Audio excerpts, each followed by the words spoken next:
So I am currently at the Church on the Way in Van Nuys, California.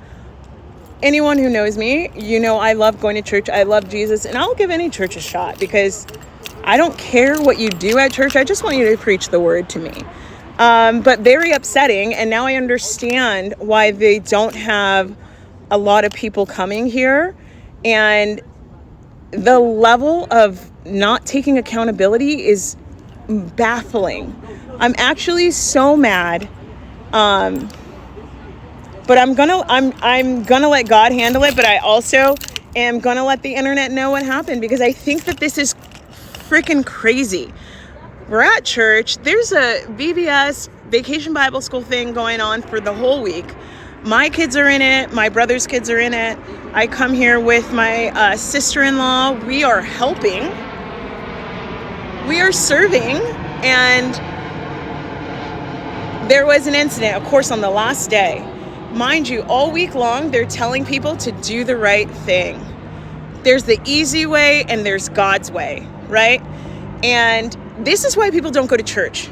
Because the leaders, it's corrupt from the beginning, from the absolute top. The leaders can't take responsibility. They can't take accountability. They can't say, hey, let me hear what you have to say. Mind you, I've said it like 4 different times. And I said it in a way where I understood, I'm black, I'm sorry. I said it in a way I understood that I was talking to white people, okay? And if you have something to say about that, go ahead and say it, whatever. But at the end of the day, I knew who I was talking to, and I knew what they were going to try to make me, the mad black woman. So I'm having a conversation. I'm telling her, hey, if there was something that happened in class, it is your duty to tell the parent that there was an incident with their child. That's what's bringing us here. There was an incident with my nephew. They didn't tell his mother. They didn't tell anyone who picked him up. The leader decided she was going to handle it. And they had the kids apologize to each other. Okay? And that's all good and fine. But you still need to let the parent know that something happened in class. He was literally crying.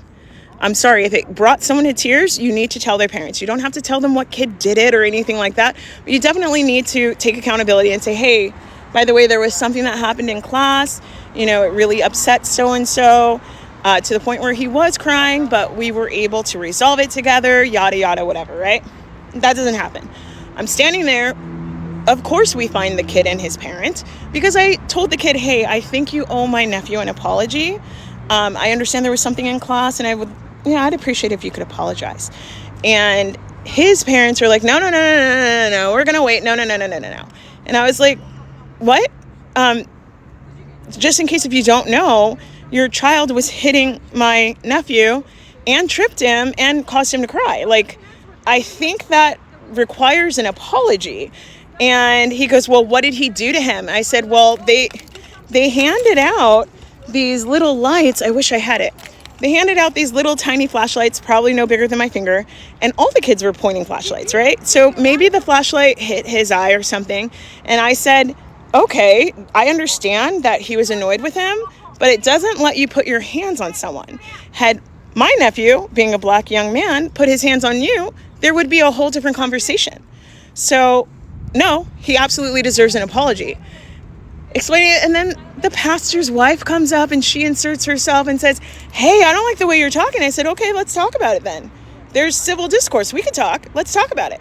I explained to her exactly what happened, no less than 3 times. And she says, this is unproductive. I still don't know what happened here. And I said, okay, you don't know what happened here because, and I'm not being rude, I'm trying to explain to you, you're a white woman hearing a black person, and it seems to me that you're only hearing what you want to hear, and you didn't hear anything about what happened here at your church. I'm asking for someone to take accountability. I'm not claiming that someone's wrong, but I am saying that you need to acknowledge what's happening and take some actionable steps, or at least pretend like you're going to take some actionable steps. Like, be a responsible pastor and say, hey, I don't think that was right. I don't know enough about it to really step in. But if this is what you're saying has happened, we need training, right? That's rule number 1 in any business. You would tell them, we need to do some training. No, flat out, she says, I don't like this, I don't like that. And she's rolling her eyes while I'm talking to her. And I'm like, you're rolling your eyes while I'm talking to you. And she just says, no, I'm not. No, I'm not. No, I'm not. And I'm like, if I was doing that, I would look crazy and people would say that I'm aggressive. And I told her, don't you dare try to say that I'm being aggressive to this lady. I'm having a conversation. And I've explained to you 3 times, but you're giving me microaggressions by not understanding what I'm saying when I'm saying it clearly. And now I'm at the point where I'm heated. But I didn't cuss in church because I have respect for God, even if the church is a farce. Anyways, all this to say, I will never go to Church on the Way in Van Nuys, California. I will never be there again. I will never subject my kids to being in that environment again. And honestly, anyone who's a parent, you shouldn't do it either. I'm sorry, it's giving hypocrite. That's what it's giving. I'm no leader and I'm not in charge of the church or anything like that. But what I can tell you is that I do try to be on my best behavior. Yes, I do. And I do try to acknowledge people's feelings. Of course I do. I mean, earlier I told this kid to stop screaming so loud in my ear, and then I felt bad immediately because I realized they are at Vacation Bible School. This is the best it's going to be. So I literally, me being a 40-year-old adult, said, hey, I'm so sorry. I don't like screaming, but you know what? At the end of the day, it's your Vacation Bible School. Enjoy it. Scream. Let it out. I can deal with it. It's totally fine. Do it. I'm so sorry. Keep screaming.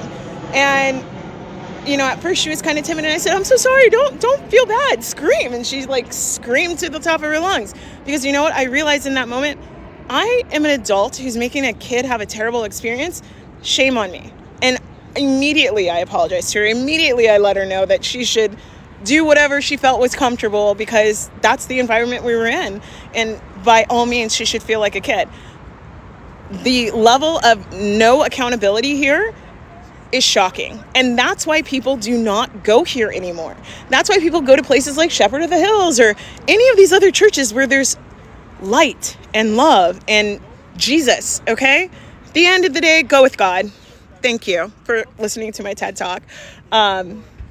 I'm super pissed. It didn't even happen to my kid. It happened to my nephew, and I'm just so mad.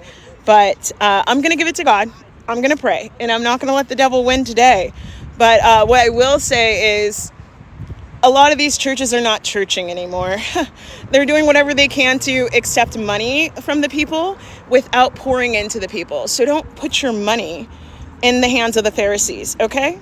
Thank you. No Pharisees and no Sadducees on our watch. Okay. Oh, mind you, they asked these kids to raise over $4,000 for some charity somewhere. Mind you, isn't the church the charity? I mean, we're giving money every week, hand over fist. They give you these sad stories about why you need to give and people that tugs on your heartstrings. And I'm not saying it's not good to give. You should give where you can and you should follow biblical principles of giving. Okay. But at the same time, don't throw your seed on trash. God already told us about that. There's a parable. Look it up. Okay, bye.